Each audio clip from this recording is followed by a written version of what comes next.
Bismillahirrahmanirrahim.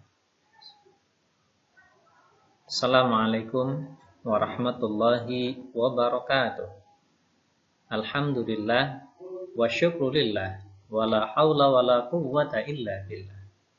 Allahumma salli ala Sayyidina Muhammad wa ala ali Sayyidina Muhammad, amma ba'du. Teman-teman sekalian, ikhwan akhwat, bertemu kembali di Pengantar Filsafat pertemuan kedua. Pada pertemuan kedua ini, saya banyak mengutip apa yang sudah ditulis oleh Profesor Dr. Nur Ahmad Fadil Lubis, MA. Luar biasa sekali beliau. Teman-teman sekalian, kemarin di awal saya sudah menyampaikan bahwa filsafat itu identik dengan berpikir ya.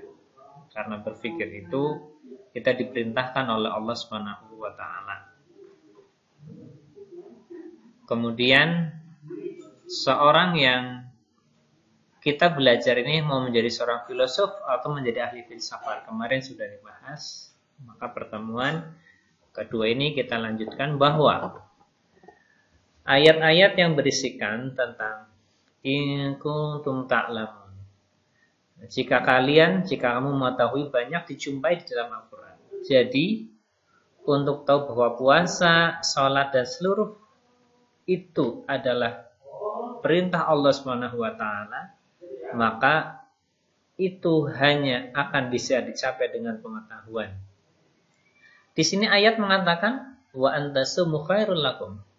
Jika kalian berpuasa maka itu lebih baik buat kalian jika kalian mengetahui. Ada anak kecil, buat apa sih kita puasa?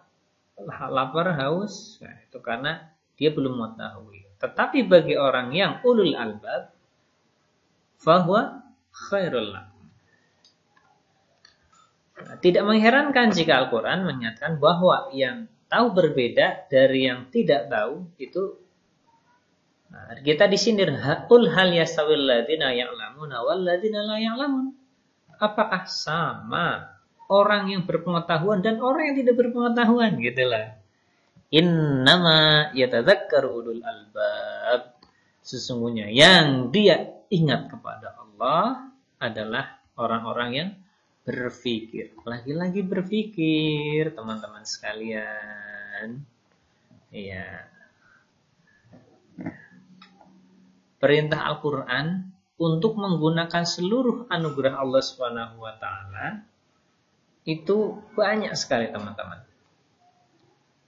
Bahkan Al-Quran itu memberitahukan kepada kita bahwa siksaan itu akan diberikan kepada umat yang tidak mau mensyukuri nikmat indera, akal, hati, dan tidak menggunakan itu semuanya, akal, kalbu, nuraninya sesuai dengan fungsinya.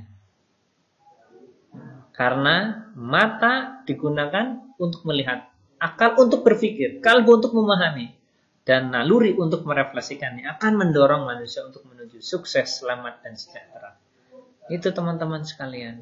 Laknat Allah atau siksaan Allah akan diberikan kepada yang tidak bisa menggunakan anugerah Allah dengan baik. Entah itu indera, akal, kalbu, dan seterusnya. Teman-teman, bahwa kita diingatkan oleh Allah Subhanahu wa taala dengan banyak ayat. Afala ta'qilun, kenapa kamu tidak berpikir? Afala tubsirun, mengapa kamu tidak mau melihat? Afala tatafakkarun, mengapa kamu tidak pikirkan? Afala tanzurun, mengapa kamu tidak melihat, tidak mengambil pelajaran? Afala tatadabbarun, kenapa tidak kamu renungkan? Dan seterusnya. Ini perintah-perintah ini memerintahkan kita untuk benar-benar suka berpikir, menggunakan akal dengan sebaik-baiknya. Dan filsafat identik dengan berpikir. Agama ini tidak menghendaki kita menjadi orang bodoh yang tidak mau berpikir. Sejalan itu semuanya bahwa Nabi Sallallahu Alaihi Wasallam menegaskan bahwa siapapun yang ingin sukses di dunia maka dia harus dengan ilmu. Nah, ya, Yang ingin sukses di akhirat harus dengan ilmu. Yang ingin sukses dua-duanya harus dengan ilmu. Artinya umat ini dituntut untuk terus belajar dan dituntut untuk terus berpikir dan dituntut untuk terus melakukan perbaikan. Karena ilmu adalah cahaya yang menuntut kita untuk menemukan kebaikan dan menjalankannya.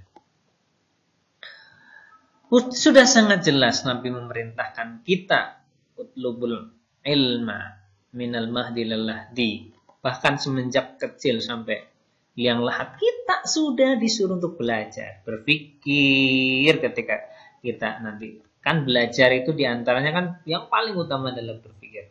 Dan ini merupakan kewajiban bagi setiap muslim, baik laki-laki maupun perempuan. Bahkan teman-teman, kewajiban menuntut ilmu ini tidak terbatas hanya di negeri kita saja. Boleh kita pergi ke Arab, boleh kita ke Cina, boleh kita ke Amerika. Ini kan, dalam rangka menuntut ilmu kita boleh pergi ke mana saja, bahkan ke negeri yang tidak Islam sekalipun. Ini dalam rangka mengembangkan pemikiran, dalam rangka mengasah pikiran kita, menemukan kebaikan, kebenaran, maka kita boleh mengembarakan negeri manapun, bahkan sampai hijrahkan dari keluar dari negeri ini. Serta tidak terbatas hanya berguru kepada yang muslim saja. Kita bisa berguru kepada yang non-muslim. Ilmu laksana mutiara yang hilang, maka carilah dimanapun dan kita bisa menemukannya.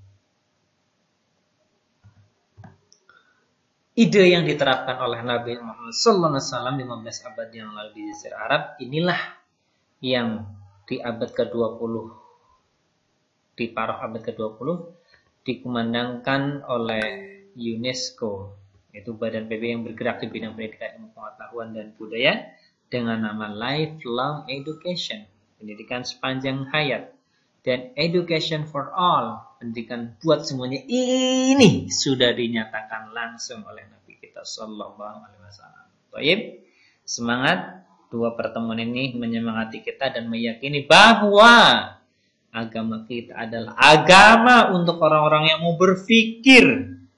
Karena kita diperintahkan afala tadabbarun, afala tatafakkarun, afala taqilun, afala tanzurun.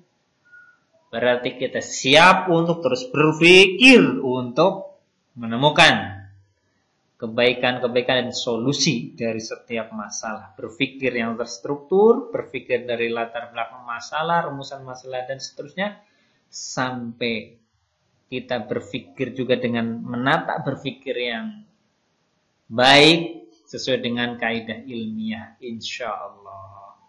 Wallahu a'lam, kita terus belajar dan sama-sama belajar. Barakallahu fikum. Assalamualaikum warahmatullahi wabarakatuh.